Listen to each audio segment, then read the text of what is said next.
Survey and Development Agency, that is GSDA Amravati, Government of Maharashtra. He has 23 years experience of groundwater investigation and recharge across Akola, Amravati, Washim, Yavatmal, Bulthana and Raigad district. 2 projects were implemented under his guidance. First is Jal Swaraj 2, aquifer mapping and groundwater management. Second is water security pilot project in Bur block. Today, we will discuss a important topic of our concern, that is groundwater recharge and management. On behalf of Department of Environmental Science and Geology Department, Sri Shivaji Science College, Amravati, I welcome you, sir. Now I hand over to Raj sir for continuing the session. Sir. Thank you. Hello. Thank you. Hello. Thank you. Thank you, sir. तुम्ही आता share करू शकता sir? Yes. No. नमस्कार. नमस्कार सर्वांना. आपल्या सर्वांचं या ठिकाणी मी स्वागत करतो. आज आपण पुढचे 45 मिनिटं जवळपास ground water recharge and management या विषयावर आपण चर्चा करणार आहे. आणि प्रामुख्याने मी या ठिकाणी आपल्याला सांगू इच्छितो की मी जे शेअर करणार आहे हे फील्ड नॉलेज आपल्यापर्यंत पोहोचवणं. जे फील्डमध्ये ज्या अडचणी येतात किंवा फील्डमध्ये आपल्याला काय करायचं आहे आणि ते कशासाठी करायचं आहे, या 3 गोष्टी जर आपण लक्षात ठेवल्या तर आपल्याला एक लक्षात येईल की ग्राउंड वॉटर हे आपल्यासाठी अतिशय महत्वाचं आहे. जीवाणूनाशक वस्तू बनली आहे, याशिवाय आपली कृषी अर्थव्यवस्था ही थोडीशी म्हणजे यावरच आपली डिपेंड आहे. तर प्रामुख्याने पहिल्यांदा आपण हे लक्षात घेऊयात की ग्राउंड वॉटर म्हणजे काय. ग्राउंड वॉटर थोडक्यात ground water is the water present beneath the earth surface in soil spores and fractured of rock formations. म्हणजे थोडक्यात भूजल म्हणजे थोडक्यात जे भूपृष्ठाखाली जे खडक आहे त्यामध्ये आढळतं आणि ते त्यातून परत आपल्याला मिळतं, त्याला आपण भूजल म्हणतो. आता साधारणतः आपण excuse me. Hello sir. Karar sir, can you please speak in Hindi or English please? क्योंकि बहुत सारे कैंडिडेट ऐसे पार्टिसिपेंट है जो मराठी नहीं समझ पा रहे हैं. Please I request you. Okay, मैं ट्राई करता हूँ. ठीक है सर.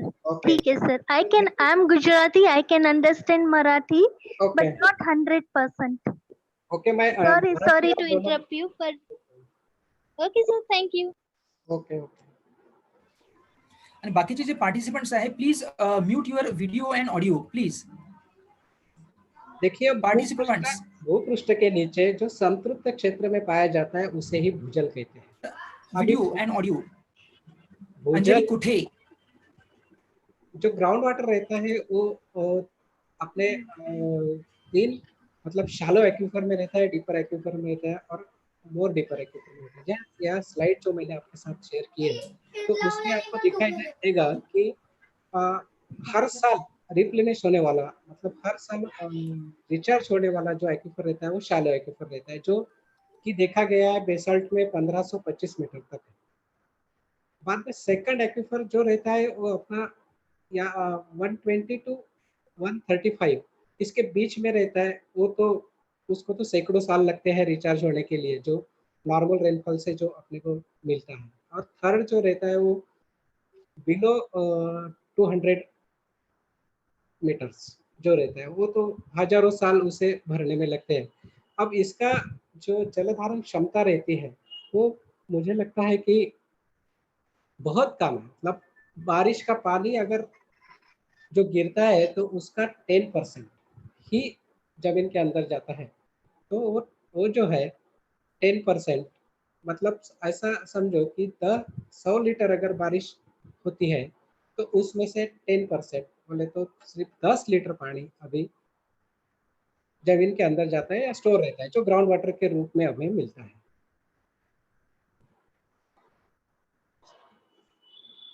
अब यहाँ पे देखा जाए तो ये जो स्लाइड दिखती है उसमें अपन एक प्लान किया है कि क्या इसमें कैसा होता है. तो बारिश का जो मैंने यहाँ पे दिखाने की कोशिश की है उसमें लगता है उसमें दिखाया है कि जो बारिश का पानी गिरता है वो तो पहले सरफेस पे आता है, बाद में कुछ उसका फ्लो हो जाता है थ्रू रिवर्स फ्लो हो जाता है, कुछ पर्कुलेशन होता है, कुछ सॉइल में रहता है और बाद में वो ग्राउंड वाटर में कन्वर्ट होता है। तो इस तरह से ग्राउंड वाटर अपने को अवेलेबल होता है। अब ये मुझे बताना है कि ग्राउंड वाटर तो अपने को पता चला है कि ग्राउंड वाटर में ग्राउंड वाटर जो रहता है ग्राउंड वाटर अभी उसका डिपेंड्स क्या है, उसकी बेसिक जो चीजें रहती है तो वो हमें देखनी चाहिए कि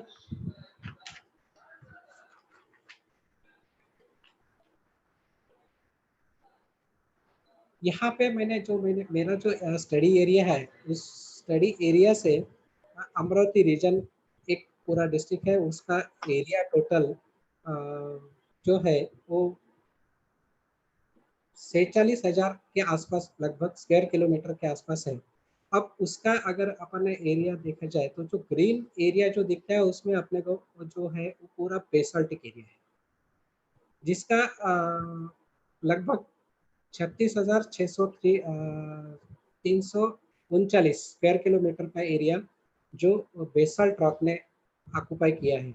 और बाद में बीच में जो येलो पार्ट दिखता है वो जो है वो एलियम पूर्ण एलियम पोर्शन है, जो लगभग 8155 स्क्वायर किलोमीटर, तो लगभग 8,000 के आसपास इसका एरिया अपन ने कवर किया, मतलब एलियम है। और बाद में सेडिमेंट्री और मेटामॉर्फिक ये जवलपास आपका 1100 स्क्वायर किलोमीटर के आसपास है। अब इसका ड्रेनेज पैटर्न अगर देखा जाए, नेक्स्ट ओके, ये मैंने digital elevation model of Amravati region का मैंने यहाँ पे दिखा है। तो देखिए नॉर्थ साइड में जो दिखता है वो सातपुड़ा हिल रेंज है, उसके बाद में मतलब अमरावती डिस्ट्रिक्ट में बीच में जो बजाड़ा जोन बोलते हैं, तो it is one of the best recharge structures, मतलब naturally it is recharge structure, ये बजाड़ा बेल्ट है, मतलब इसमें सब सिर्फ बोल्डर बेल्ट्स अपने को मिलता है फुट हिल पे। और इसका जो एरिया है अमरावती रीजन का, मतलब जो सातपुड़ा हिल है वो तीन ही ब्लॉक में, तीन डिस्ट्रिक्ट में जाता है, अमरावती, अकोला और बुलढाना। तो इसका जो एरिया है वो लगभग 600 स्क्वायर किलोमीटर के आसपास है। ये रिचार्ज है, इसका जो ब्रीफिंग, ये जो रॉक है ये सभी ब्रीफ करता है एलियम, जो पूर्ण एलियम है उसमें जो प्रोडक्टिव पूरा जो जोन है, मतलब ग्राउंड वाटर रिचार्ज यहीं पे ज्यादा होता है नेचुरली, जो रिचार्ज स्ट्रक्चर बोलते हैं अपन यहाँ पे। तो इसका डेप्थ अपन ने देखा है, मतलब आगे थोड़ा सा आगे की स्लाइड में इसमें डिटेल अपन चर्चा करेंगे। तो उसके बाद जो जिससे बुलढाना डिस्ट्रिक्ट में अजिंठा हिल रेंज है, जो कि आपने को थोड़ा सा ये दिखता है। बाद में यवतमाल में थोड़ा सा मेटामॉर्फिक सेडिमेंट्री फॉर्मेशन अपने को मिलते हैं। बाकी वाशिम, अमरावती, अकोला ये मोस्टली बेसाल्टिक रीजन है।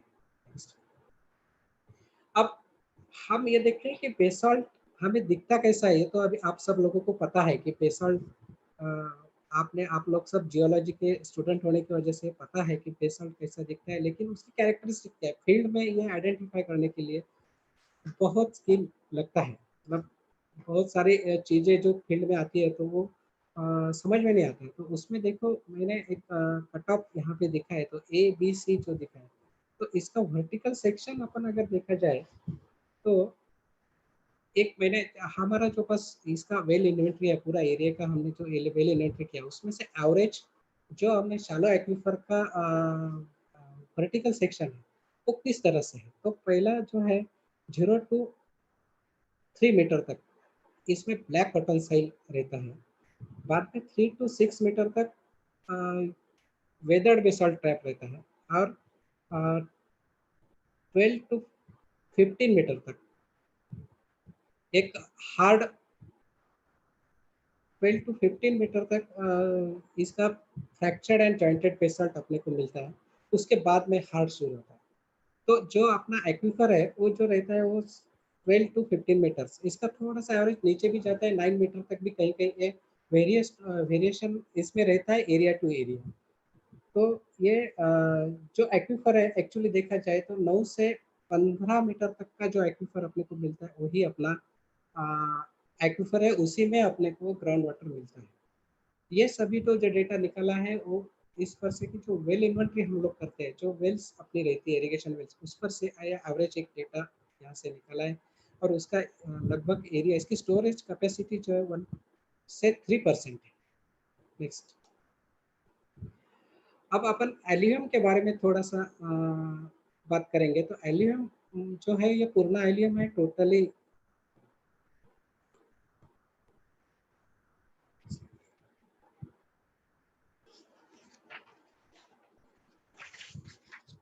ओके, अब इसकी स्टोरेज एलियम बोले तो इसमें क्या रहता है कि इसका अगर वर्टिकल सेक्शन लिया जाए तो ये टोटल इसमें जो एलियल एरिया जो है वो मतलब अमरावती रीजन में 7500 स्क्वायर किलोमीटर में फैला हुआ है। और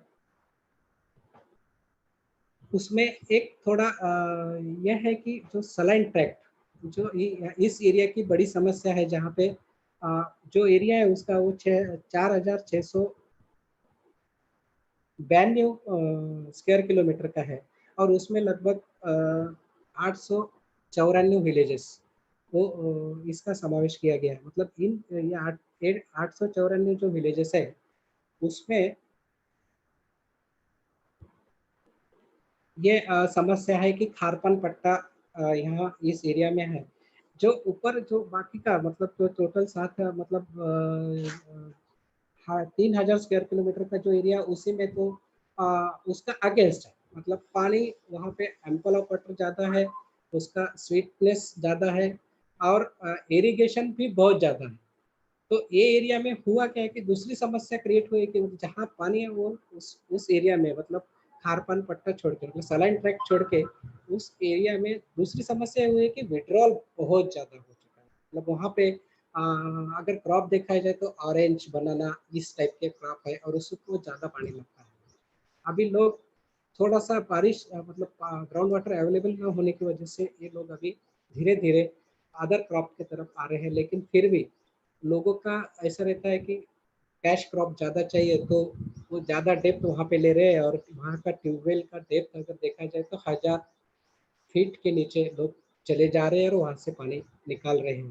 तो ये एक बहुत बड़ी समस्या इस एरिया में हो चुकी है कि अपने ग्राउंड वाटर एक्सप्लॉयटेशन बहुत ज़्यादा हुआ। अब इसका एक जो वेल इन्वेंट्री किया है हम लोगों ने, यहाँ पे हमारे पास जो डेटा है उस पर से हमने एक देखा कि जो ब्लैक कॉटन सॉइल्स है वो लगभग 0 से 3 मीटर तक अपने को ब्लैक कॉटन सॉइल लगती है।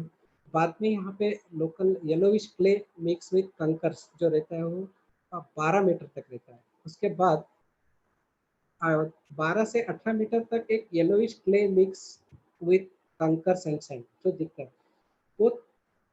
वो एक लेयर आती है। वही एक्चुअली एक उसी में थोड़ा सा मतलब वो एक्वीफर अपना रहता है। और जो फ्रेश वाटर या उसमें नीचे सैंड इसमें परसेंटेज अगर ज़्यादा होगा तो उसको अपने को ये सैंड का परसेंटेज जहाँ ज़्यादा है वहाँ ग्राउंड वाटर ज़्यादा अवेलेबल होता है। ओके, इस ये जो एलियम पोर्शन है, एलियम पोर्शन जो है उसमें 3 डिस्ट्रिक्ट कवर हो चुके हैं अमरावती के, मतलब अमरावती, बुलढाना और अकोला। इस 3 डिस्ट्रिक्ट में ये एलियम है और उसमें सलाइन ट्रैक भी तीनों डिस्ट्रिक्ट में है। अब सलाइन ट्रैक का जो मेजर ये है समस्या है वो ये है कि वहाँ ग्राउंड वाटर अवेलेबल तो बहुत है लेकिन उसका यूटिलाइजेशन कुछ भी होता नहीं है। अब सलाइन ट्रैक का जो मतलब उसका बाइफर्केशन किया उसमें भी इस तरह का है कि जहाँ पानी वाटर जो है वो सलाइन है कहीं जगह पे और दूसरी जगह पे जो उसकी सॉइल है मतलब सॉइल है वो सलाइन है। और तीसरी जगह जो है, तीसरा जो भाग पड़ता है वो तीसरा जो प्रकार पड़ता है वो है तीनों जगह पर मतलब दोनों रहते हैं, सॉइल भी सलाइन रहता है, वाटर भी सलाइन रहता है। अब जहाँ सलाइन वाटर जो जो दोनों चीजें रहती है वहाँ पे तो कुछ नहीं कर सकते, लेकिन जिस एरिया में पानी थोड़ा सा स्वीट है और सॉइल सलाइन है तो वहाँ पे थोड़ा सा स्प्रे मतलब थोड़ा एक स्प्रेइंग करके वहाँ पे जो क्रॉपिंग पैटर्न है, मतलब जो क्रॉप लेते हैं हमारे फार्मर्स, तो वो मैक्सिमम चना और इस मतलब रबी में चना और इसमें सोयाबीन खरीफ में इस चीज़ों के लेते हैं। देखिए पहली अर्थव्यवस्था तो अपनी इस पर ही है कि मैं इस चीज़ों को क्यों आपको बता रहा हूँ कि जियोलॉजी ये मेन रोल करती है इस एरिया में कि पानी की समस्या ये सभी तरफ है। इसलिए मैं चाहता हूँ कि ये चीज़ें आप समझें कि जियोलॉजी का मेन रोल क्या है, जियोलॉजिस्ट का मेन रोल इसमें क्या होता है। तो ये दोनों समस्या है, तो हम लोगों ने यहाँ पे एक डिसैलिनेशन प्रोजेक्ट भी मतलब किया था। तो उससे हमने देखा कि पूरा विड्रॉल हमने क्या किया है कि जो पूर्णा रिवर के बीच बाजू में एक ट्यूबवेल्स करके हमने वो हंगरी जोन मतलब पूरा पंपिंग किया और उसके बाद में उसमें पूर्णा रिवर का फ्रेश वाटर आने लगा। जो मैंने बोला है आपको कि जो 12 से 15 मीटर का जो एक्वीफर है अपना, जो क्ले मिक्स विथ सैंड है, तो उसी में फ्रेश वाटर आना शुरू हो गया। तो उसका जो हमने टीडीएस का रेंज देखा तो थोड़ा कम होता था, बाद में फिर ज़्यादा मतलब कम धीरे धीरे कम होता था। जैसा जैसे हम पंपिंग क्लोज करते थे तो हमारा टीडीएस रेंज फिर से बढ़ना शुरू हो जाता था। तो नेचुरली यहाँ पे टीडीएस रेंज ज़्यादा होने की वजह से हम लोग इसमें सक्सेस नहीं हो चुके और वो प्रोजेक्ट हमें थोड़ा बंद करना पड़ा। लेकिन उसका फायदा हमें ये एक हुआ कि हम जो बाउंड्री देख रहे थे, मतलब जो हमारी जो बाउंड्री थी कि भाई इस एरिया में बहुत सारा, मतलब वो बाउंड्री हम फिक्स कर चुके कि सॉइल कहाँ पे सलाइन है, वाटर कहाँ पे सलाइन है और दोनों कोर एरिया में कितना है। तो कोर एरिया हमने छोड़ के बाकी एरिया में अभी अदर डेवलपमेंट हमने शुरू कर दिया है, तो बहुत सारा फायदा उसी में हो रहा है। तो जियोलॉजिस्ट का रोल बहुत है। आप सब बच्चे जो यहाँ पे अभी वेबिनार में है, तो मैं आपको यही बताना चाहता हूँ कि जो बुक नॉलेज होता है, जो हमें हमें कॉलेज में पढ़ाते हैं वो तो हमें पढ़ना ही है, लेकिन field is most important for geologist. तो ये चीज़ें मैं वही उसी बारे में आपको बताऊंगा। तो अभी ये जो समस्या है तो ये एक्चुअल देखा जाए तो यहाँ पे जो दिख रहा है अभी जो मैंने 894 विलेजेस बताए हैं, तो वो जो चीज़ें है 894 विलेजेस में, तो उसमें से एक्चुअल देखा जाए तो 355 विलेज ऐसे हैं जो मैंने बोला है कि जहाँ पे सॉइल भी सलाइन है और वाटर भी सलाइन है। तो उस एरिया में अभी प्रॉब्लम है, अभी दिक्कतें हैं। लेकिन एक बात ऐसी है कि वहाँ पे जो ऊपर की जो सॉइल है वो इतनी फर्टाइल है कि उस वजह से मतलब एक जो स्प्रेइंग भी होता है तो वहाँ पे रबी का क्रॉप बहुत अच्छी तरह से आता है। वहाँ का चना जो है, तो ग्राम जिसे बोलते हैं हम, तो वो भी एकदम अच्छी तरह से अपने को मतलब वहाँ वहाँ की क्वालिटी और ये चीज़ें बहुत अच्छी है।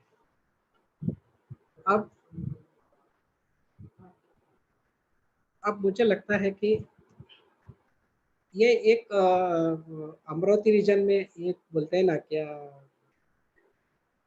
क्या ये बेनिफिट आहे, नॅचरल बेनिफिट जो आहे म्हणजे निसर्गाने आपल्याला दिलेलं एक दान असं म्हणायला हरकत नाही। हा जो बजाडा बेल्ट आहे, हा सातपुड्याच्या खाली म्हणजे आपला जो सातपुडा है, जो सातपुड़ा है मतलब हिल रेंज, जो सातपुड़ा हिल रेंज है उससे हम जैसा चिखलदरा से नीचे निकलते हैं तो आसेगांव पूर्णा तक, मतलब जो अमरावती के जो लोग होके या मतलब टुवर्ड्स नॉर्थ से साउथ जहाँ आते हैं हम, तो ये 11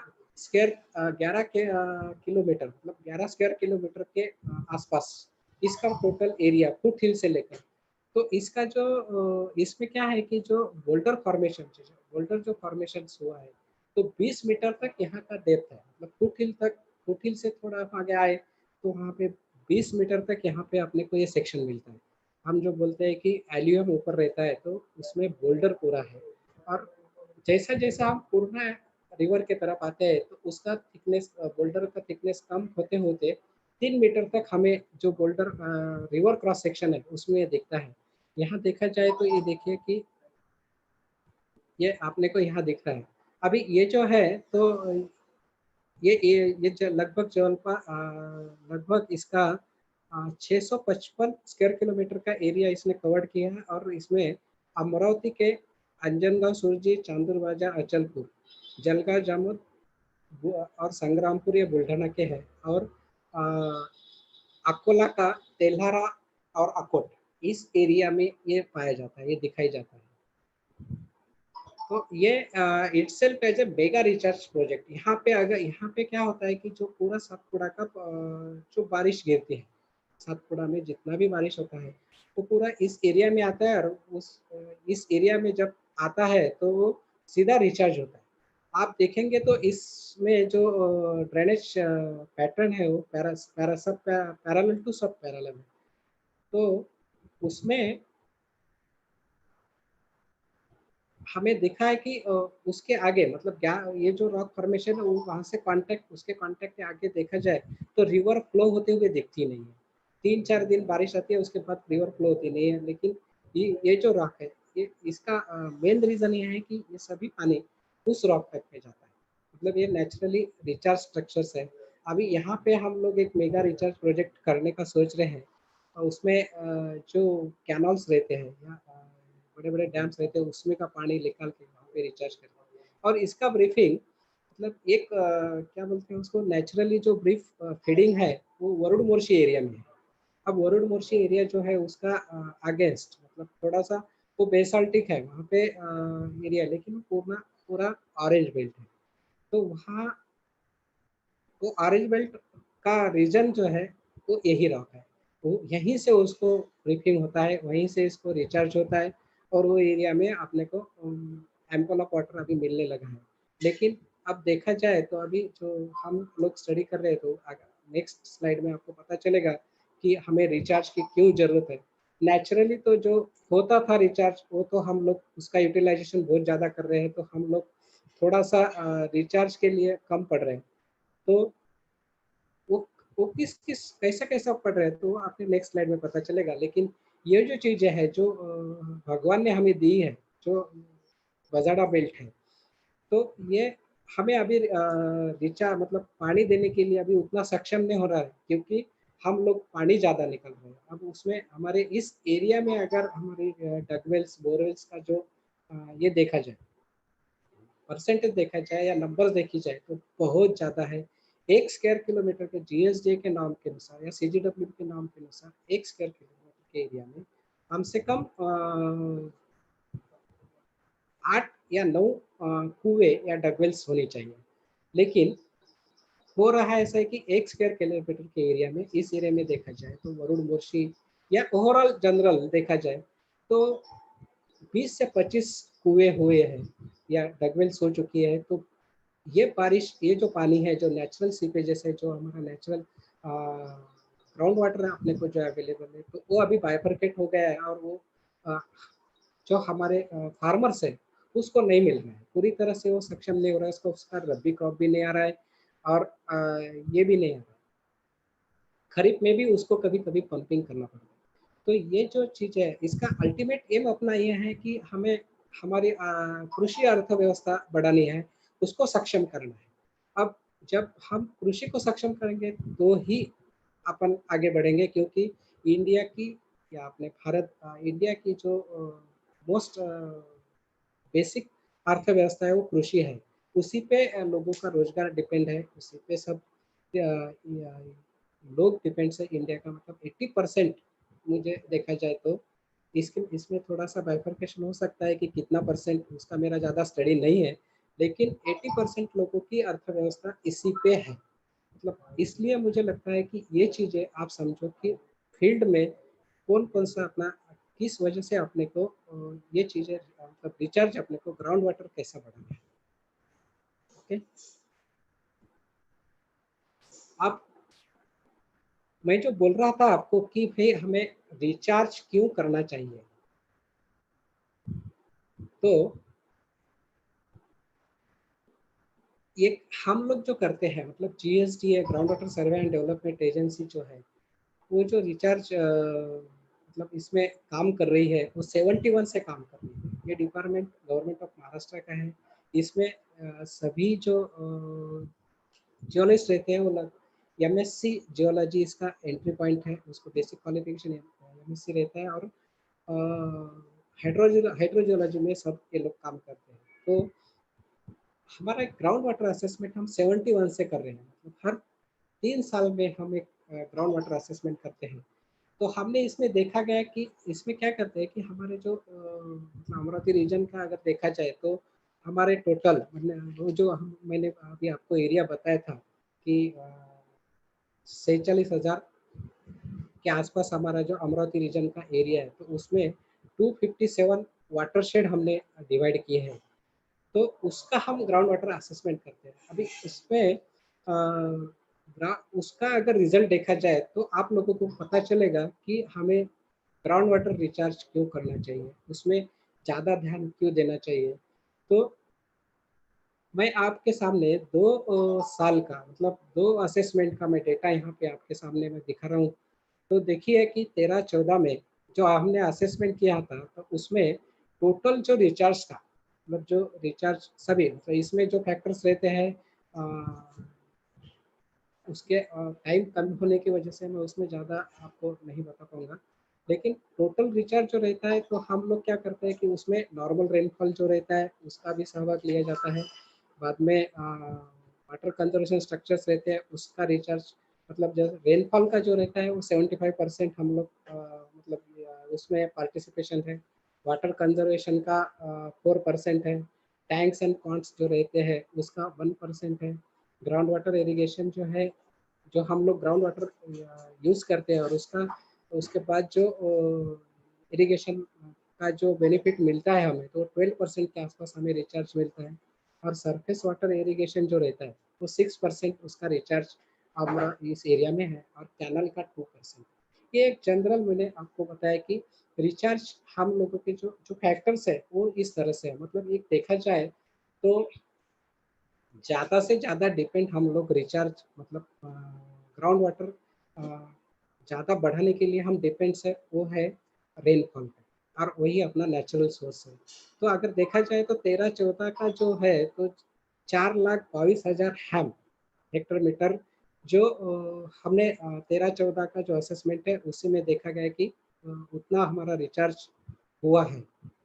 और 16-17 का जो रिचार्ज दिख रहा है वो 3,78,000 है, मतलब यहाँ पे कम हुआ है। अब ये कम होने का एक कारण ये है कि जो असेसमेंट का हमारा जो जीएसई ग्राउंड वाटर एस्टिमेशन मेथोडोलॉजी रहती है उसमें थोड़ा सा चेंज किया गया है। तो वो रिचार्ज कैलकुलेशन के फैक्टर जो मैंने परसेंटेज आपको बताया, थोड़ा उसका उस वजह से ये जो डिफरेंस दिख रहा है वो डिफरेंस है। तो वो अगर देखा जाए तो 13-14 में भी हमारा रिचार्ज 4,22,000 था, और 16-17 में जो रिचार्ज वो 3,78,000 है। वो जो डिफरेंस दिख रहा है तो वो भी उतना ही है, लेकिन वो परसेंटेज कम होने की वजह से मुझे देखा जाए तो 13-14 में भी रिचार्ज 4,22,000 था, और 16-17 में भी रिचार्ज 4,22,000। ये आपको क्लियर हो गया ऐसा मैं समझता हूँ। इसका इसका सिर्फ वो जो डिफरेंस दिख रहा है कि वो मेथोडोलॉजी चेंज होने की वजह से, उसके फैक्टर्स हमने जो लिए थे वो तो उस वजह से। लेकिन 13-14 से 16-17 तक जो रिचार्ज है उसमें हमने बढ़ोतरी कुछ भी की नहीं, उसमें हमने कुछ भी इंक्रीमेंट किया नहीं। तो यहाँ पे हमें ध्यान देना चाहिए कि रिचार्ज हमें थोड़ा सा बढ़ाना है। लेकिन सेकंड थिंग देखिए कि यहाँ पे जो विड्रॉल है, हमें जो जो विड्रॉल था 13-14 का, वो अगर देखा जाए तो 20 लाख के आसपास हमारा 13-14 में विड्रॉल है, और 16-17 में हमारा 22 लाख है। ये जो बैलेंस डिफरेंस अपने को देख रहा है, तो विड्रॉल में भी हमारे मतलब रिचार्ज तो हम बढ़ा नहीं पाए, लेकिन विड्रॉल हम लोगों ने बहुत ज़्यादा यहाँ पे बढ़ा लिया। अब ये जो है विड्रॉल बढ़ने का कारण जो मैंने आपको बताया कि नंबर ऑफ वेल्स जो हो गई है, यहाँ पे गवर्नमेंट ने भी बहुत सारी स्कीम्स में से डगवेल्स किए, इरिगेशन खुद फार्मर्स अपना इरिगेशन के लिए डगवेल्स या बोरवेल्स करने को लगा है, तो उस वजह से विड्रॉल हो गया। तो हमें ध्यान देना चाहिए कि ये चीज़ हमको रिचार्ज करना है। अब दूसरा एक रीज़न अगर देखा जाए तो मैंने जो आपको बताया था कि जो 257 हमारे वाटर शेड्स हैं, ये दोनों असेसमेंट का मैं आपको डेटा दिखा रहा हूँ कि 257 वाटर शेड में मतलब 13-14 में जो वाटर शेड थे उसका हमने कैटेगराइजेशन किया था, जिसका जहाँ पे विड्रॉल और रिचार्ज के डिपेंड्स हम उसका कैटेगराइजेशन करते हैं। तो जो सेफ वाटर शेड थे हमारे वो 229 थे, 229। अब देखा जाए तो मतलब यहाँ पे सेफ वाटर शेड हम ऐसा इसलिए बोलते हैं कि वहाँ पे 70% ही विड्रॉल है रिचार्ज के अगेंस्ट। तो वो हमारे 229 थे। सेमी क्रिटिकल मतलब सेमी क्रिटिकल जो वाटर शेड थे वहाँ पे 14 हो गए। अब सेमी ये जो यहाँ पे जो विड्रॉल है वो है 70 से 90 तक, जो हम उसको हम सेमी क्रिटिकल कैटेगराइजेशन करते हैं उस वाटर शेड का। बाद में क्रिटिकल जो रहता है, क्रिटिकल वाटर शेड जिसको बोलते हैं, वहाँ पे 90 से 100, वो अब उस टाइम पे 1 ही था। और ओवर एक्सप्लॉइटेड वाटर शेड थे 9। मतलब देखिए कि वो कैटेगराइजेशन जो है जहाँ पे विड्रॉल 100% से ज़्यादा था, वहाँ पे वो ऐसे वाटर शेड हमारे 9 आ गए। तो ये एक जो पिक्चर है अभी मतलब फ्यूचर के लिए हमारे लिए बहुत अच्छा नहीं है। 13-14 में ये परिस्थिति थी, लेकिन जब हमने 16-17 का ये देखा है, एनालिसिस किया, जो वाटर शेड का हमने कैटेगराइजेशन किया, तो देखा तो वो जो सेफ वाटर शेड थे 229 वो अभी 178 हो गए। मतलब देखिए कि सेफ वाटर शेड जहाँ हम बोलते थे कि आप पानी निकालो, कोई दिक्कत नहीं है, वहाँ पे भी हमें थोड़ा सा रिस्ट्रिक्शन, मतलब वो जो 178 पे आ गए। सेमी क्रिटिकल हमारे 54 हो गए, क्रिटिकल हमारे 9 हो गए, ओवर एक्सप्लॉइटेड हमारे 12 हो गए। मतलब 12 वाटर शेड में तो हमने अभी ग्राउंड वाटर एक्ट लगा दिया है। ये ग्राउंड वाटर एक्ट जो है वहाँ पे उस वजह से हम मतलब कोई भी अभी वहाँ पे बोर नहीं कर सकता या डगवेल्स नहीं कर सकता। तो ये देखिए कि अभी हमें लोगों को ऊपर भी मतलब फार्मर्स के ऊपर भी हमारे को पाबंदी लगानी शुरू हो गई। तो ये ग्राउंड वाटर एक्ट लगाने की स्टेज हमारे पास आ गई है। तो यही एक बहुत बड़ा रीज़न है कि हमें रिचार्ज पर ज़्यादा ध्यान देना चाहिए।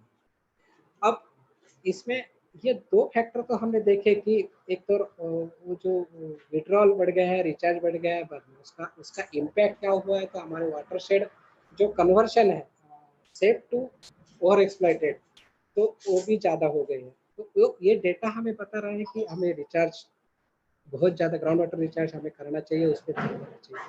नेक्स्ट थिंग, उसमें अभी ये भी देखा गया है कि हमारा जो स्टडी है अभी, इसका हम जो बोलते हैं कि भाई हमें ग्राउंड वाटर का रिचार्ज करने के लिए चाहिए, तो उसका मेन सोर्स है रेनफॉल। अभी रेनफॉल अगर देखा जाए तो लास्ट 28 ईयर्स का हमने डेटा लेके ये एनालिसिस किया, तो इसमें मुझे कुछ ऑब्जर्वेशंस दिखे। तो एक देखा कि जो रेनी डेज है हम देखिए कि मतलब 28 मतलब पहले जो 28 साल का जो डेटा लिया उसमें पहले जो साल है, मतलब हम जो पहले 20 साल लेते हैं, मतलब पहले 20 साल अगर लेते हैं तो उसमें जो रेनी डेज थे तो वो 90 से 95 तक, मतलब जो बारिश गिरती थी, हम जो पूरा मानसून बोलते हैं 120 डेज होता है, लेकिन एक्चुअली 90 से 95 डेज बारिश वहाँ पे होती थी। मतलब हर दिन उतने दिन हमारे को बारिश देती थी या नेचर देता था। लेकिन फिर उसका डेटा हमने लास्ट 10 ईयर का हमने जो फिर उसका एनालिसिस किया, मतलब वो जगह देखा, तो उसमें हमें बाइफरकेशन क्या मिला है कि 45 से 55 तक ये डेज कम आ गए। मतलब जो 90 से 95 था वो अभी 45 से 55 तक आ गए। तो देखिए 50% जो डेज थे, रेनी डेज थे, वो कम हो गए। इसका इम्पैक्ट क्या हुआ कि हमें हमारे एरिया में, मतलब अमरावती रीजन में, ये जो हमारा अमरावती विभाग है उस एरिया में 95 डेज में 900 मिलीमीटर बारिश गिरती थी, वो अभी सिर्फ 45 डेज में गिर रही है।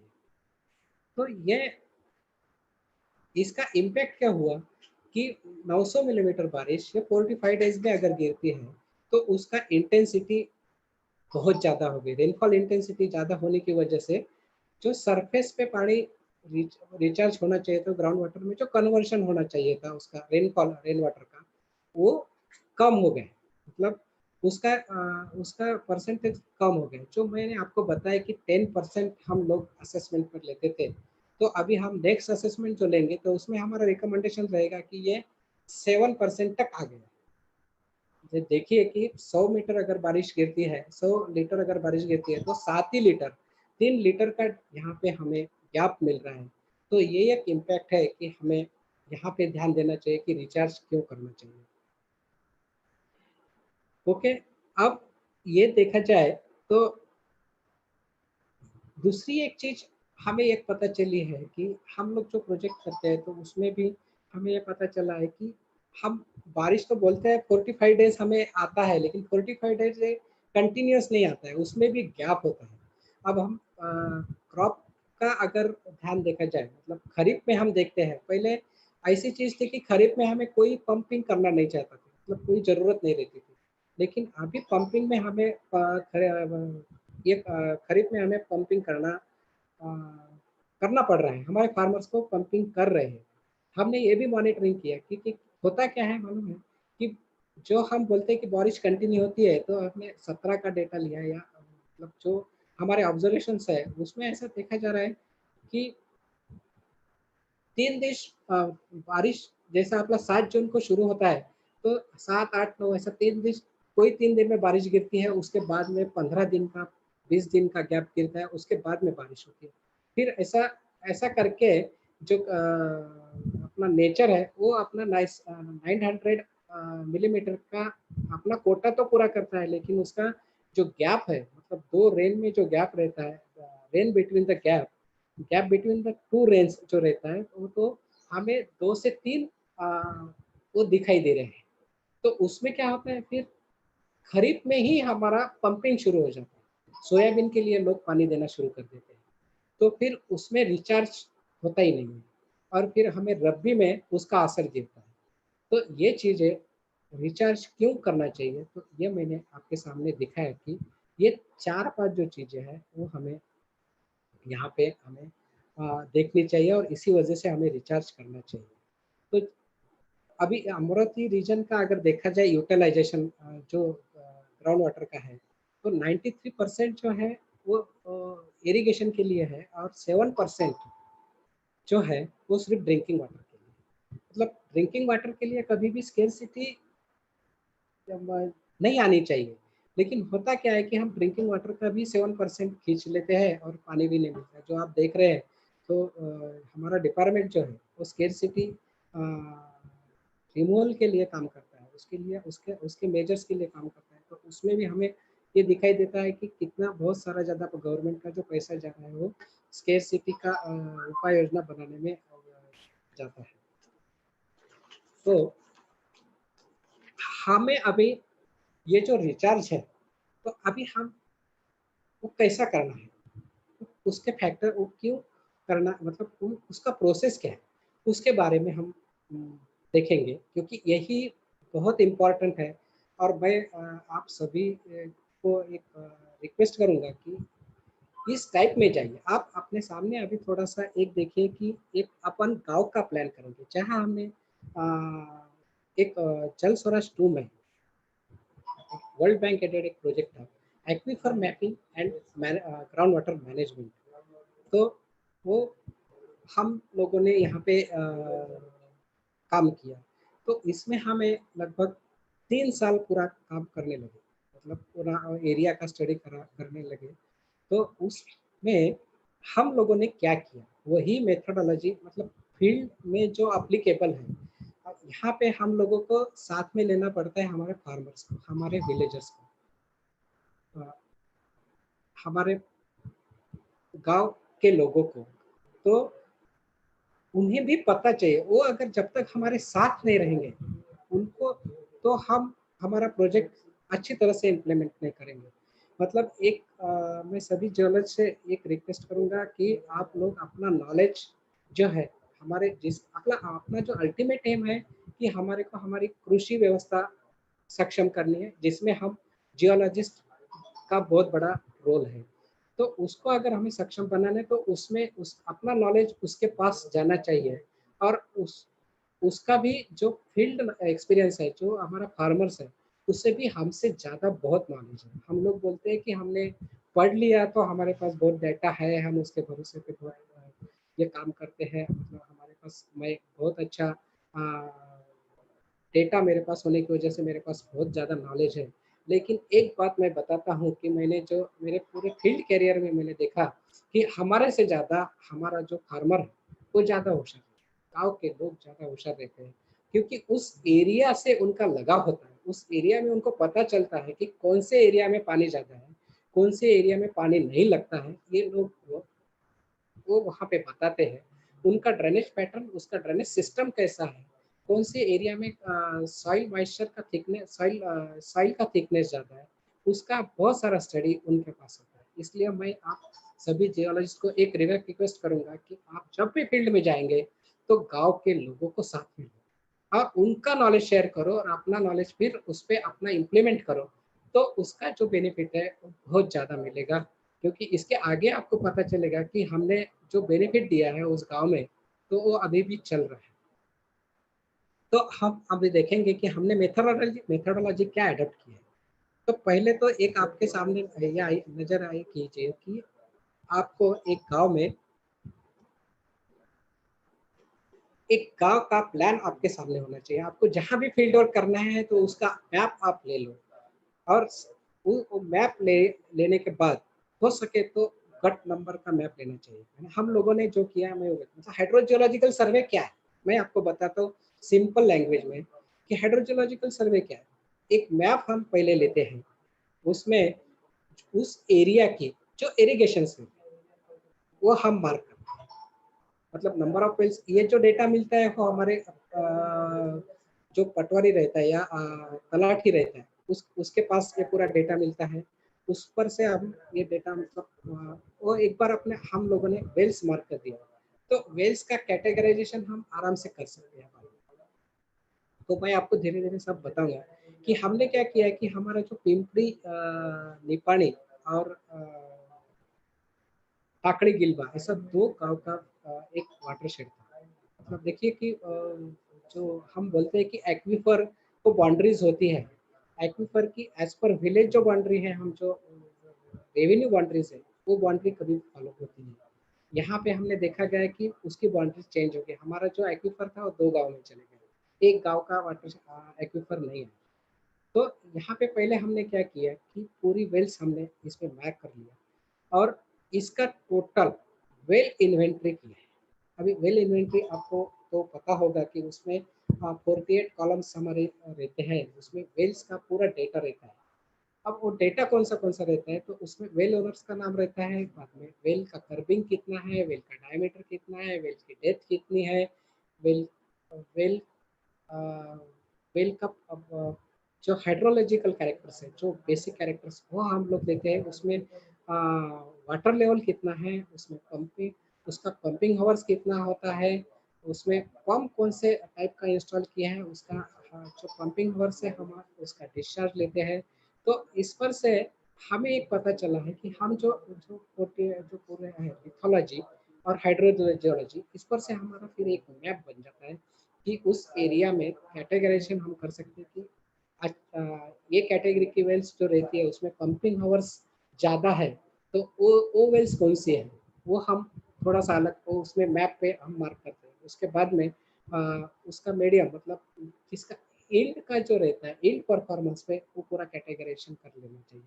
उसका लिथोलॉजी का कैटेगराइजेशन करके वो मार्क करना है। ये डेटा हमारे पास मिल गया कि नेक्स्ट डेटा मतलब हमारे पास एक मैप तैयार हो जाता है कि उसकी लिथोलॉजी कैसी है। मतलब मैंने जो वर्टिकल सेक्शन आपको बताया उसका एक्वीफर कहाँ से कहाँ तक है। तो इस एरिया में हमें देखा गया कि 4.5 मीटर का थिकनेस का हमें जो एक एक्वीफर मिला है, और उसका रेंज तो था 7 से 12 मीटर तक, मतलब 7 से लेकर 12 मीटर तक का जो थिकनेस है, उसी में हमें एक्वीफर, मतलब वहाँ पे हमें पानी मिला था। तो जो एक्वीफर हम बोल रहे थे कि मैप करना चाहिए, तो वो उसका थिकनेस हमें यहाँ पे मिला है, और ये टोटल एरिया 1300 के आसपास, 1300 हेक्टेयर के आसपास है। और एक्वीफर एरिया मतलब हमने जो मैप किया तो उसमें हमारे को पता चला कि वो एरिया 667 हेक्टेयर ही मिला। मतलब देखिए कि 50% के आसपास हमारा एक्वीफर है ही नहीं, तो वो एरिया में तो रिचार्ज करके कोई फायदा होगा नहीं। तो ये चीजें, ये हमें देखना चाहिए कि एक्वीफर मतलब, अब हर जगह हम एक्वीफर मैपिंग का फैसिलिटीज हमारे पास नहीं होगा, लेकिन जिस एरिया में हम जाते हैं, फील्ड वर्क करते हैं, तो उस एरिया की वेल के परफॉर्मेंस की परफॉर्मेंस लिथोलॉजी का डेटा, उस पर से हम तो ये इतना हम समझ ही लेते हैं कि उस एरिया में हमें कौन से एरिया में पानी जाता है, कौन से एरिया में नहीं है, और उस पर से कहाँ रिचार्ज करना चाहिए और कहाँ नहीं करना चाहिए, तो वो पता एक हमें चलता है। तो ये चीज आप समझ लो। यहाँ पे GSDA आप सब लोगों को मदद भी करेगा, इसका डेटा भी हमारे पास बहुत सारा है। तो मैं अभी ये जो हाइड्रोजियोलॉजिकल सर्वे इस टाइप से हम लोग करते हैं। ओके, तो नेक्स्ट जो है, सॉरी, नेक्स्ट जो है, तो मैंने इस एरिया में मेरा जो डेटा था, तो उसको कंफर्मेशन के लिए हमने हमारा जियोफिजिकल यूनिट यहाँ पे काम को लगाया, और लगभग 21 हमने ये VS लिए यहाँ पे, वर्टिकल इलेक्ट्रॉनिक साउंडिंग। तो ये यहाँ पे फिर ये 21 का हमने क्या किया कि अलग अलग डेप्थ पे हमने वहाँ का डेटा निकाला है हमारा इलेक्ट्रिकल रेजिस्टिविटी से। तो हमें ये पता चला है कि पहला 10 मीटर पे कैसा है, 20 बाद में 20 मीटर पे कैसा है, और 30 मीटर पे कैसा है। तो उसके हमारा वो एक मैप हमारे पास आ गया। फिर ये जो दोनों टूल्स है, मतलब जियो फिजिकल सर्वे जो है, ये टूल्स अपने को सिर्फ कंफर्मेशन के लिए, ये आप समझ लो। हमें जो फील्ड है, हमें जो वर्क करना है, वो हाइड्रोजियोलॉजिकल सर्वे में करना है। तो ये टूल का सपोर्ट लेके हमने उसका कंफर्मेशन किया है कि हमने जो लिथोलॉजिकल डेटा लिया था, हमने जो हाइड्रोलॉजिकल डेटा लिया था, उस पर से जो मैप बनाया, तो वो हमें बराबर है या नहीं है।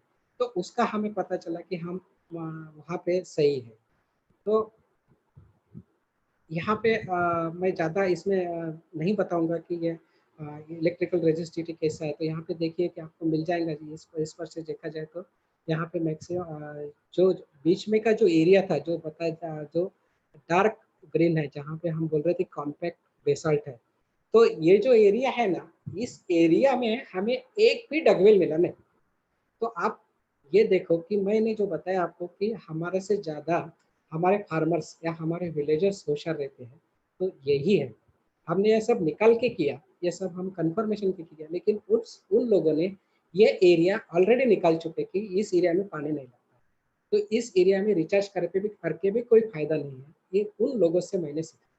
तो ये देखना चाहिए आप लोगों ने कि हमारे जो विलेजर्स है, हमारे जो फार्मर्स है, उस एरिया में जो काम करते हैं, तो उन्हें भी ये बहुत बड़ा नॉलेज है, और ये एक बड़ा मेरा एक्सपीरियंस है मैं आपके साथ शेयर कर रहा हूँ कि लोगों ने मुझे हमें बताया कि यहाँ एरिया में पानी नहीं है। बाद में फिर ये एरिया हमने रिचार्ज के लिए टोटली छोड़ दिया, यहाँ पे हमने कुछ भी रिचार्ज किया। ओके, ये क्लियर हो गया। अभी मैं नेक्स्ट स्लाइड पे जाऊंगा। तो मेरे पास अभी हमारे डिपार्टमेंट के पास एक ड्रिंकिंग वाटर एनालिसिस, मतलब हमारी लैब है, जो ड्रिंकिंग वाटर के हम वाटर सैंपल्स लेके उसका एनालिसिस करते हैं। तो हर सब डिवीजन में हमारी एक लैब है। हमारे रीजन में 21 लैब हमारी सब डिविजनल लैब है, बाद में 5 डिस्ट्रिक्ट लैब है, और एक डिविजनल लैब।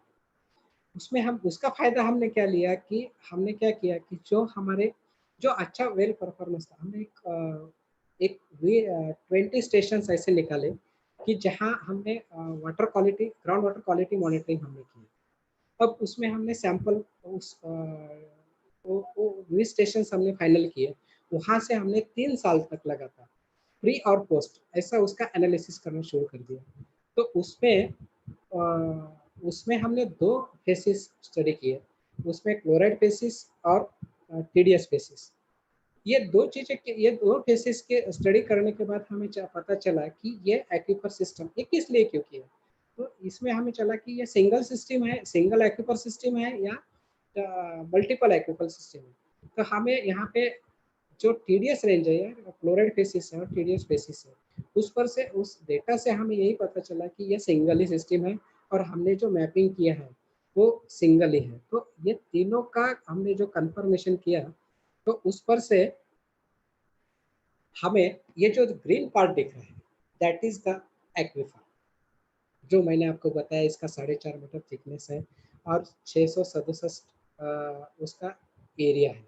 तो ये जो ग्रीन पार्ट है मतलब ब्लू पार्ट है वही एक्विफर मैपिंग हमारा फाइनल होगा। ये मैप हमारा फाइनल होगा। इसमें कम हमारे को 1.5 साल के आसपास ये मैप करने के लिए। तो ये जो चीज़ें रहती हैं, तो इसमें इसका कंफर्मेशन होने के बाद फिर हमने देखा कि अभी हमको पानी यहाँ पे इसका वाटर बैलेंस भी हमने निकाला है, वाटर बजट भी हमने किया है। तो टाइम कम होने की वजह से मैं उसमें ज़्यादा आपको नहीं बताऊंगा, लेकिन इसमें मतलब वाटर बजट जो लिया है तो उसमें हमें ऐसा लगा मतलब ये हुआ कि हर साल वहाँ पे 149 हैम उनका रिक्वायरमेंट है। और उन्हें जो पानी जो ग्राउंड वाटर अवेलेबल होता था, मतलब जो मैंने आपको जो एक्विफर बताया, तो 142 हैम ही उसी में पानी मतलब मिलता था। मतलब वहाँ पे लगभग 7 हैम उसका डेफिसिट है। अब वो डेफिसिट उन लोगों को हमने बताया। देखिए ये सब प्रोसेस में ना वो सब विलेजर्स वहाँ की जो टीम थी, मतलब वहाँ पे जो हमने ग्राउंड वाटर एसोसिएशन बनाया था, ग्राउंड वाटर मैनेजमेंट एसोसिएशन, वो लोग हमारे साथ में थे। अब हर गांव में एक पानी पुरोठा स्वच्छता समिति रहती है, वो समिति यही काम करती है, मतलब पीने का पानी का जो काम रहती है वो काम करती है। उन लोगों का आप उसमें मदद ले सकते हैं, या जल सुरक्षक जो रहता है वो ये काम पूरा करता है, तो उसकी भी आप मदद ले सकते हैं। ये जो सब कुछ हम कर चुके हैं वो सिर्फ उन लोगों की वजह से कर चुके हैं। ये ध्यान में रखिए कि हम परफेक्शन के तरफ क्यों बढ़े, हमारा एरिया इतना क्यों है, तो ये सब उन लोगों का उसमें बहुत शेयर है। तो फिर हमने क्या देखा कि हमारे पास 7 हैम का यहाँ पे जो डेफिसिट है वो हमें भर के निकालना है। मतलब तो ही उनका जो इरिगेशन का जो हमारा अल्टीमेट एम है यहाँ पे वो पूरा कर सकते हैं या वो हम ले सकते हैं। तो फिर हम लोगों ने क्या किया कि यहाँ पे देखा कि उसका ड्रेनेज सिस्टम क्या है, वो हमने फॉलो किया। वो तो सर्वे के टाइम में हम पूरा उसका डेटा मिला ही है। हर 200 मीटर पे हमने उसका हर ड्रेनेज का क्रॉस सेक्शन लिया, लेटलाइन लिया, और वहाँ पे किस तरफ का आउटक्रॉप है, किस तरफ का फॉर्मेशन है, वो हमने मार्क किया और फिर उसका भी हमने फिजिबिलिटी किया। तो फिर हमें ऐसा इसमें देखा गया कि यहाँ पे ये जो ड्रेनेज निकली है, तो ड्रेनेज लेंथ जो है टोटल यहाँ का ड्रेनेज लेंथ था वो 6 किलोमीटर के आसपास मिल रहा था। अब देखिए यहाँ पे साउथ से लेकर नॉर्थ तक, मतलब इसका जो फ्लो डायरेक्शन है साउथ से नॉर्थ है, ये जो दिख रहा है इस पर मैप पर। तो और जो नॉर्थ के तरफ ऊपर की तरफ जो दिख रहा है वो रिवर है, बेमला रिवर करके है। तो होता था क्या कि इस पूरे 1300 हेक्टेयर का एरिया का पानी ये सीधा इस ड्रेनेज सिस्टम के थ्रू इस रिवर को मिल जाता था, और ये पूरा रिवर ये बेमला रिवर वो आगे उनका पानी लेके जाता। तो पहले हमने ये देखा कि भाई पहले हमें ड्रेनेज लाइन ट्रीटमेंट पे हमें ध्यान देना चाहिए। तो हमने ड्रेनेज लाइन ट्रीटमेंट का हमने यहाँ पे काम करना, मतलब उस पर काम करना शुरू किया। अब ड्रेनेज लाइन ट्रीटमेंट पे क्या करना, हमने सिंपल से कुछ टेक्निक्स कुछ स्ट्रक्चर्स बनाए हैं। इस स्ट्रक्चर्स के बारे में हम थोड़ा आगे बताएंगे, लेकिन यहाँ पे जो दिख रहा है तो हमने क्या किया है कि ये जो ग्रीन दिख रहे हैं, मतलब वो हमने प्रोजेक्ट में से किए हैं। और ये जो पिंक कलर में जो दिख रहे हैं, मतलब जो वहाँ पे एग्जिस्टिंग सीमेंट प्लग थे, सीमेंट प्लग थे, उसके पीछे वो एक गवर्नमेंट का जल युक्त शिवार अभियान एक स्कीम था, उसमें हमने नाला डिपनिंग का काम किया, वो कंटिन्यूअस था। लेकिन ये जो हमारे ग्रीन जो थे, ग्रीन जो लाइन दिख रही है, तो उसमें हमने रिचार्ज ट्रेंच की। ऐसे रिचार्ज ट्रेंच हम इस एरिया में 43 किया, और वो भी देखिए हमने कि इसका जो कैटेगराइजेशन किया था हमने रन ऑफ, रिचार्ज और स्टोरेज जोन। तो रन ऑफ जो दिख रहा है, तो साउथ का जो साउथ पोर्शन जो है ये पूरा रन ऑफ का है।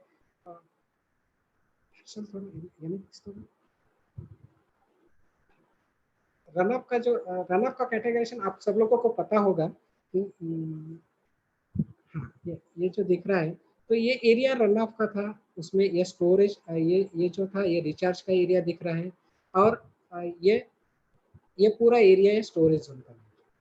तो इसका इस तरफ से अगर देखा जाए, मतलब फर्स्ट आपने को देखा जाएगा इस मैप में, तो हमने क्या किया कि रन ऑफ में काम करना शुरू किया, क्योंकि जब आप रन ऑफ और रिचार्ज इस दोनों के ट्रांजिशन जोन में अगर आप काम करेंगे, तो ही आपको स्टोरेज में ज़्यादा काम करने की जरूरत है।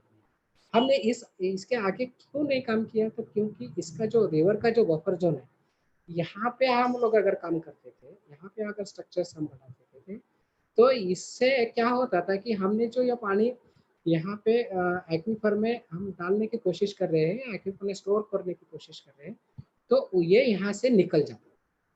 तो ये ध्यान आप रखो फील्ड में कभी भी कि ये पानी हमारा वाटरशेड के बाहर जाना नहीं चाहिए। कैसा भी हो, ये पानी हमारा जाना चाहिए, कहाँ हमें रुकना चाहिए और कहाँ हमें शुरू करना चाहिए, ये ध्यान में हमने, ये यहाँ पे हमने एक लाइन करना चाहिए, ये हमारे ध्यान में आना चाहिए। तो यहाँ पे ये जो दिख रहा है, ये स्लाइड पे आप लोगों ने जो किया है, हमने यहाँ पे लगभग 5 किलोमीटर का ड्रेनेज लाइन ट्रीटमेंट किया है, और उसमें हमने क्या काम किया है, नेक्स्ट स्लाइड में हम देखेंगे। अब देखिए हमने वहाँ पे एक प्लान बनाया, वो लोगों के साथ शेयर किया, और वहाँ पे क्या किया हमने, तो एक गैबियन बंदर है, जो ये जो दिख रहा है, ये गैबियन बंदर है, हमने वहाँ पे 6 नंबर्स किए। बाद में वेल फ्लडिंग, हमने एक वेल फ्लडिंग का काम भी यहाँ पे किया है, वहाँ पे हमने 10 वेल्स लिए। ये स्ट्रक्चर्स कैसे हम आगे देखेंगे। रिचार्ज शाफ्ट हमने 70 की है, और ट्रेंच जो है वहाँ पे 43 की है। मतलब टोटल देखिए देखा जाए तो 129 स्ट्रक्चर्स हमने किए हैं। वहाँ पे हमने ये जो 7 है हम उनका जो डेफिसिट था ग्राउंड वाटर हमें चाहिए था, उसको फुलफिल करने के लिए हमारे को सिर्फ खर्चा जो आया है वो 43 लाख आया है। इसमें आप देखेंगे तो गवर्नमेंट का एक सीमेंट प्लग हम करते हैं तो उसका 20 लाख खर्चा आता है। 2 सीमेंट प्लग का खर्चा हमने सिर्फ जो इनोवेटिव स्ट्रक्चर्स है हमारे जो गैप, ये जो है रिचार्ज शाफ्ट और रिचार्ज ट्रेंच, ये इस इतने कम खर्चे के स्ट्रक्चर्स है और फायदा बहुत ज़्यादा है। तो ये स्ट्रक्चर्स क्या है इसके बारे में अपन देखेंगे। ये यहाँ पे दिख रहा है, ये जो है ये रिचार्ज शाफ्ट है और नाला ट्रेंच है। इसका डिटेल्स हम आगे देखेंगे। अब देखो कि वहाँ पे हमने क्या किया कि जो ये जो प्रीवियस मैप दिख रहा है, ये जो ब्लैक कलर का जो दिख रहा है यहाँ पे, तो ये यहाँ पे हमने स्टार्टिंग में हमने गैबियन बंदर है, मतलब इसमें रिचार्ज ट्रेंच शुरू करने से पहले, उस पर हमने ड्रेनेज ट्रीटमेंट शुरू करने से पहले हमने एक शुरू में गैबियन बनाया, उसके बाद में ये रिचार्ज ट्रेंच बनाया। अब इस रिचार्ज ट्रेंच का डायमेंशंस क्या है वो अपन देखेंगे। देखिए पहले ये जो ड्रेनेज है वो ड्रेनेज को पैरेलल जो शुरू किया हमने, यहाँ पे देखिए साइड में देखेगा तो इसका ये हमने 50 मीटर का लेंथ, इसका लेंथ जो है वो 50 मीटर लिया है, और जो विड्थ जो है ये वेरीज रहती है, कहीं ड्रेनेज कम होता है कहीं ज़्यादा होता है, क्योंकि फार्मर्स अपना थोड़ा सा एनक्रोचमेंट करते हैं। तो उसका जो डायमेंशन था वो थोड़ा कम ज़्यादा रहता है, लेकिन यहाँ पे हमने एवरेज जो ड्रेनेज लेंथ विड्थ उसका लिया 8 मीटर है और उसका डेप्थ जो है 2.5 मीटर। अब इसका जो लेंथ है वो 50 मीटर ही क्यों? तो इसका जो बफर जोन है उसका जो रन ऑफ एरिया है वो हमने कैलकुलेट किया और इसमें हमें पानी कितना स्टोर हो सकता है एक ड्रेनेज लेंथ में, तो उसका वॉल्यूम निकाला तो 4 लाख लीटर के आसपास हमें वहाँ पे पानी स्टोर हो सकता है। तो फिर ये जो चीज़ें हैं तो ये हमने ध्यान में रखी और ये स्ट्रक्चर हमने शुरू किया। फिर क्या किया कि ये जो यहाँ पे दिख रहा है मतलब इसका लेंथ 50 मीटर, इसका लेंथ किया, 2.5 मीटर यहाँ का विड्थ किया, सॉरी डेप्थ किया और ये जो विड्थ है वो हमने 8 मीटर के आसपास लिया। फिर हमने क्या किया कि 20 मीटर तक ये जो बफर जोन है, ये जो बीच में का बफर जोन है ये हमने छोड़ दिया। नेचुरल इसको वैसे के वैसा स्ट्रक्चर रखा, इसको कुछ भी नहीं किया, ये ऐसा के ऐसा ड्रेनेज में रखा। यहाँ से हमारा 2.5 मीटर नीचे चले गया और ये बफर जोन के बाद ये यहाँ पे जो है उसके बाद मतलब 20 मीटर के बाद हमने दूसरा स्ट्रक्चर सेम डायमेंशन का फिर 20 मीटर का छोड़ दिया, फिर सेम डायमेंशन का हमने एक स्ट्रक्चर किया। ये इसको सिंपल ये जो टेक्नोलॉजी, ये जो स्ट्रक्चर्स है इसको हम रिचार्ज ट्रेंच कहते हैं। अब इसमें क्या हुआ कि जो यहाँ पे आप देखेंगे तो ये जो दिख रहा है ये यहाँ पे देखो, ये जो है ना ये फ्रैक्चर बेड, ये बोल्डर बेड है जो मैंने बोला ना। तो ये बोल्डर बेड क्या करता है, लैटरल सीपेज भी करता है और वर्टिकल सीपेज के लिए हमने इसमें एक रिचार्ज शाफ्ट किया है जो दिख रहा है ये सीरियल में। ये मैं बताऊंगा आपको कि ये रिचार्ज शाफ्ट का डायमेंशंस कैसा है, वो किस तरह से वो काम करता है। तो इससे क्या हुआ कि ये जो फॉर्मेशंस है इसमें से जो बोल्डर बेड है ये सभी जगह हमें मिला है। ये बेसिकली रिचार्ज जोन में मतलब ऊपर के साइड में जहाँ से हमारा एलिवेशन ज़्यादा रहता है, एलिवेटेड पॉइंट ज़्यादा रहता है, वहाँ पे ज़्यादा ये मिलता है। और जहाँ जैसे जैसे हम रिवर के तरफ जाएंगे, हम नीचे नीचे जाएंगे तो इसका थिकनेस हमारा कम कम होते जाता है। तो क्या हुआ कि पूरा जो रन ऑफ जोन में हमने ये स्ट्रक्चर करने की वजह से ऊपर से हमने काम शुरू किया तो उसका फ्लो डायरेक्शन जो ग्राउंड वाटर मूवमेंट है वो डाउनवर्ड मूवमेंट जैसा ड्रेनेज लाइन को फॉलो करती है। तो उस टाइप में हमारा उस टाइप का रिचार्ज शुरू हो गया। इसके आजू बाजू में जो हमारे डगवेल्स थे उसको उसका फायदा हुआ। तो यहाँ पे ये स्ट्रक्चर होने की वजह से यहाँ से इसमें जो हमारा बारिश का पानी जमा हो गया, पहला ही बारिश। अब क्या है कि हम जो फर्स्ट रेनफॉल लेते हैं, क्या होता था इस गांव में कि जो बारिश गिरती थी पहली जो बारिश गिरती थी तो उसके बाद वो एकदम से तो रिचार्ज करता नहीं है, पहले सॉइल में जाता है, उसके बाद में वेदर ट्रैप में जाता है, उसका बाद में हमारे एक्वीफर में जाता है। मतलब लगभग उसको जो पीरियड लगता है उस मतलब rain water converted into ground water को जो पीरियड लगता है तो वो लगभग 165 टू 170 मिलीमीटर बारिश गिरने के बाद ही हमारी आजू बाजू की वेल्स का वाटर लेवल थोड़ा थोड़ा बढ़ना शुरू हो जाता है। अब इसको रेनफॉल का डेटा अगर देखा जाए तो इसमें हमें पता चला कि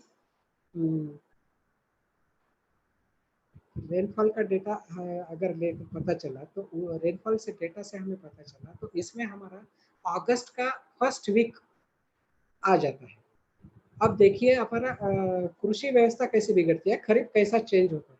अब इसमें ये स्ट्रक्चर क्या काम करता है, तो ये जो है 165 या 170 मिलीमीटर बारिश गिरने हमें वेट करना पड़ता है वाटर लेवल बढ़ाने के लिए, वाटर लेवल राइज होने के लिए।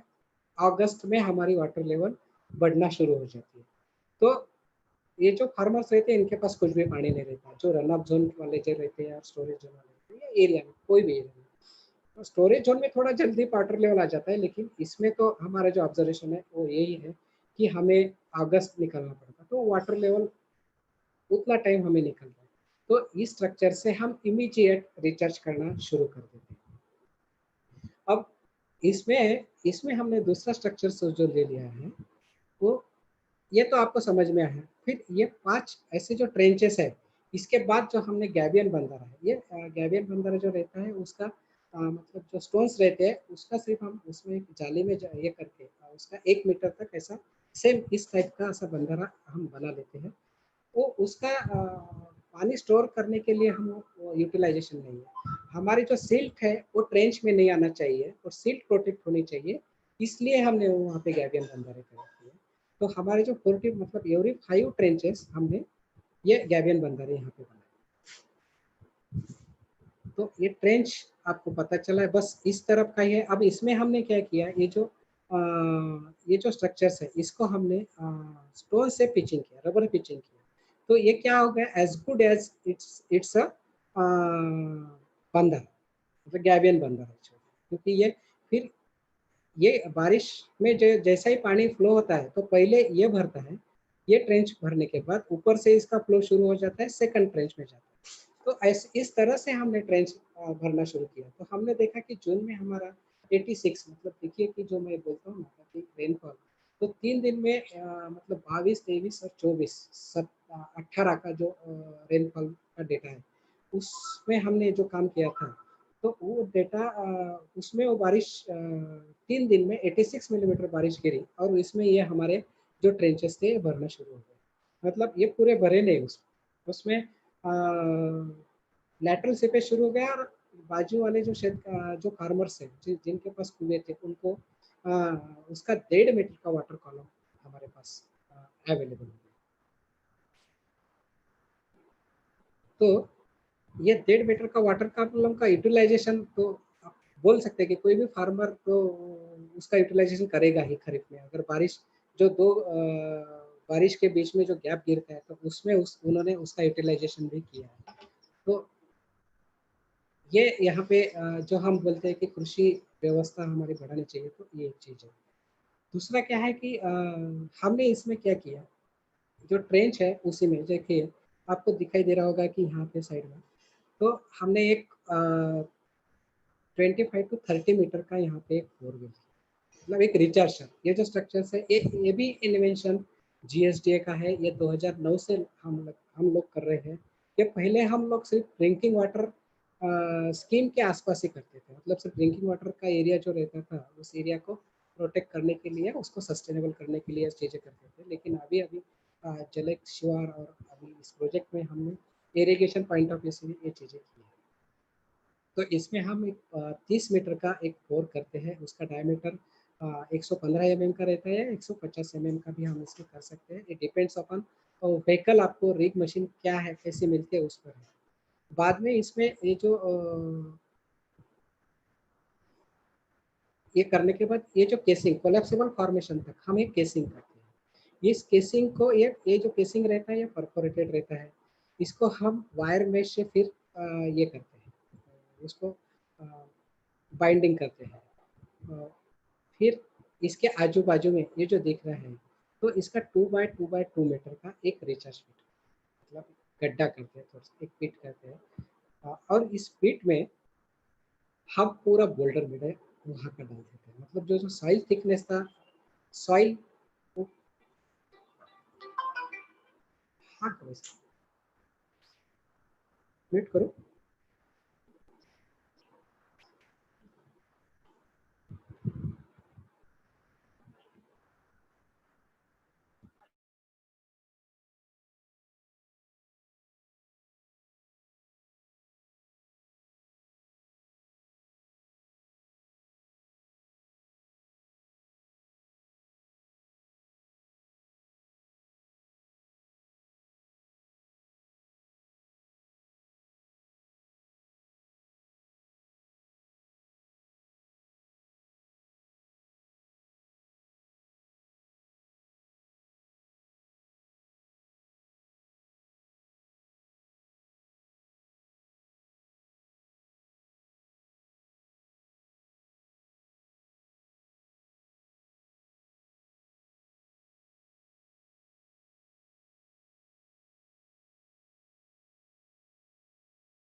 ओके, तो ये जो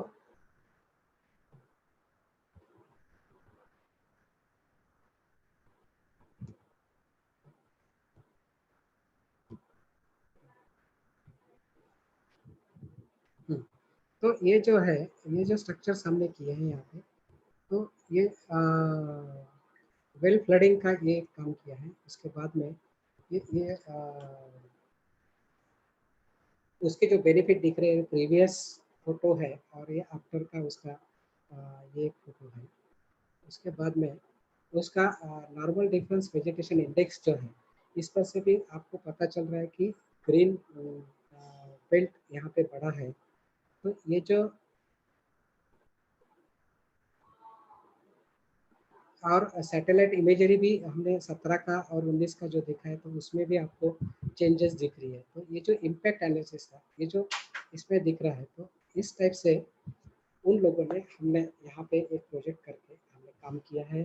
मुझे लगता है कि मैंने मतलब अपना टाइम बहुत ज़्यादा हो चुका है और इसमें थोड़ा कवर अप करना, ये चीज़ें सब चीज़ें ये करना थोड़ा टाइम बिंग है। तो मैं आप लोगों ने मुझे आप ध्यान से सुना है और जो भी मेरा फील्ड नॉलेज है वो आपके साथ मैंने शेयर किया है। मुझे आशा है कि आप सब लोग इसमें मुझे मतलब इस टाइप से जाएंगे तो इसका फायदा निश्चित ही हमारे फार्मर्स को होगा। तो मैं यहाँ पे अ, रुकता हूँ, आप लोगों से विदा लेता हूँ। धन्यवाद, थैंक यू। अभी कोई क्वेश्चन है? Sir hello. हाँ सर काही जे पार्टिसिपंट आहेत त्यांचे काही क्वेश्चन आहे सर, विचारू? विचारा. Sir what about current status of ground water recharge and withdrawal? Current status of जो मैंने पहले स्लाइड में आपको बताया है कि अमरावती रीजन का 4 लाख मतलब जो 4,22,000 that is the recharge and withdrawal जो है वो जो है अमरावती रीजन का, मतलब अमरावती एरिया का जो वो जो है 2 लाख के आसपास। आपको जो बैलेंस दिख रहा है वो सर कुठे? हाँ येतोय आवाज? हाँ yes sir yes sir yes sir yes sir yes तर सर. एक लक्षात घ्या की जे करंट सिनेरियो ग्राउंड वॉटरचा जो आहे तो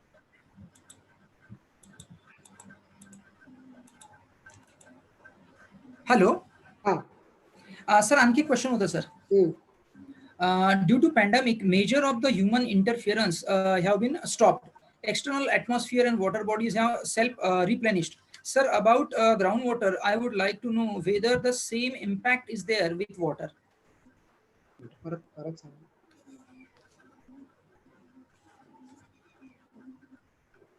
हॅलो. हाँ हाँ सर. म्हणजे सध्याचं म्हणजे पॅन्डेमिकमुळे सगळं काही रिप्लेनिश होत आहे की सर, तर मग वॉटरवर पण तोच परिणाम झालाय का असं?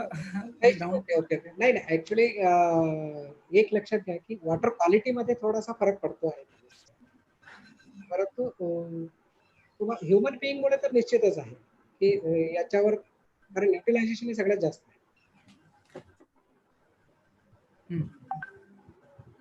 आहे. आणखी सर एक क्वेश्चन होता.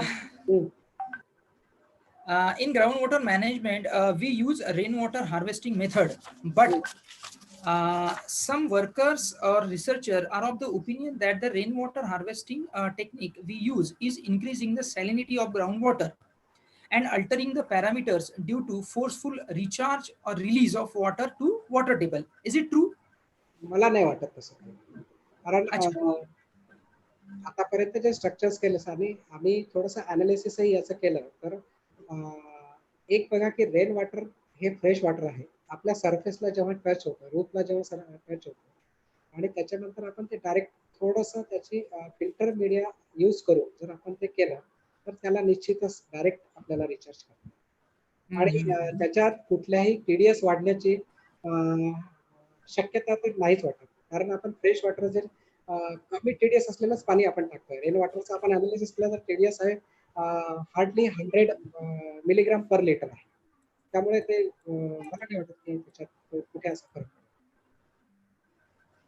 पडेल. सर एक last question sir hello. How farmers come to know about soil, water and other factors for farming? याकरता महाराष्ट्र शासनाने काही उपक्रम राबवलेले आहेत. तर जी कृषी विभागाची प्रयोगशाळा आहे त्या ठिकाणी आपल्याला वॉटर क्वालिटी टेस्ट करता येते. जशी आपण सॉइल टेस्ट करतो तशीच वॉटर क्वालिटी सुद्धा टेस्ट करता येतं आणि त्याच्यात सोडियम ऍब्सॉर्प्शन रेशो जो राहतो तर तो जर आपल्या प्रत्येक शेतकऱ्याने काढून घेतला तर आपल्याला ते पाणी कुठल्या क्वालिटीचं आहे आणि आपल्याला किती त्या आपल्या क्रॉपला ते सुटेबल आहे का नाही हे आपण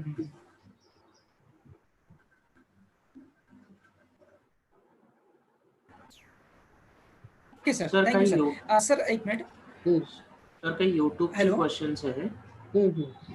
हां बरं, हां विचारा sir.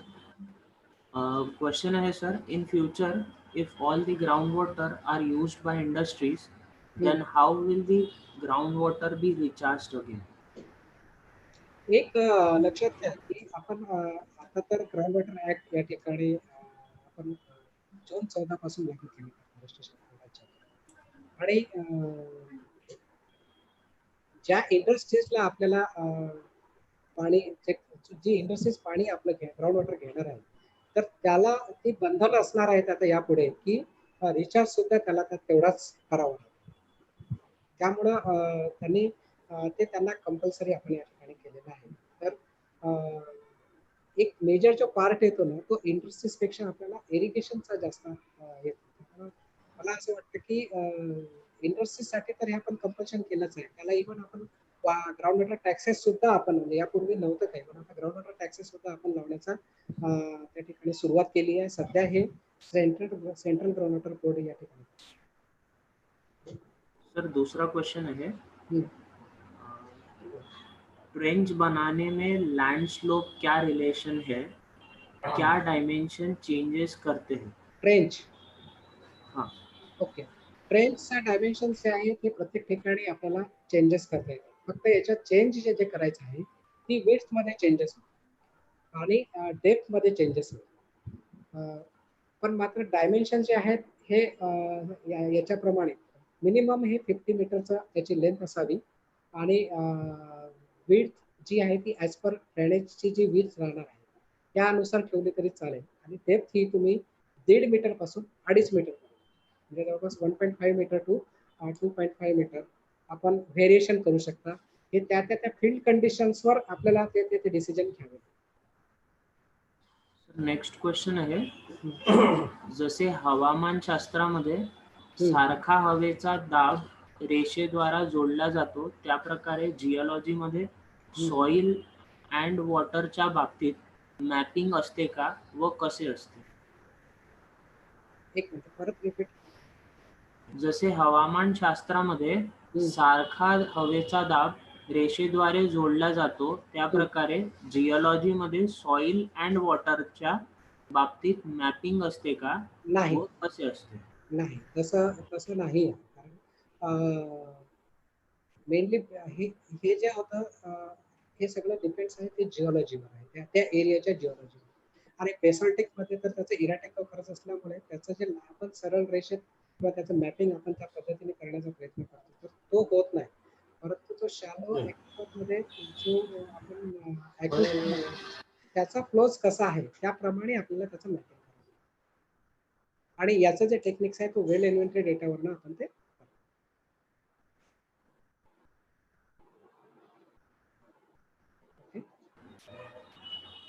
Okay sir, that's it from YouTube questions.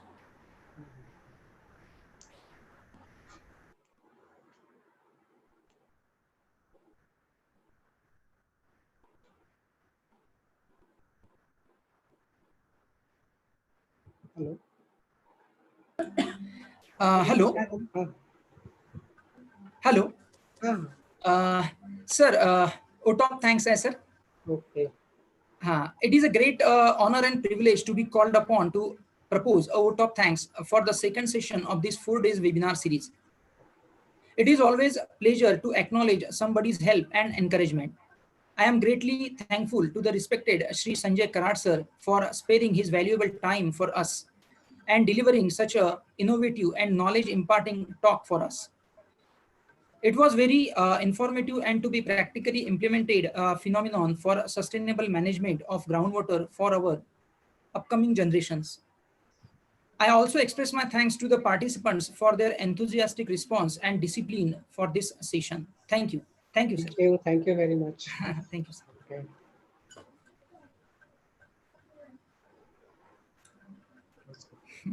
बेटा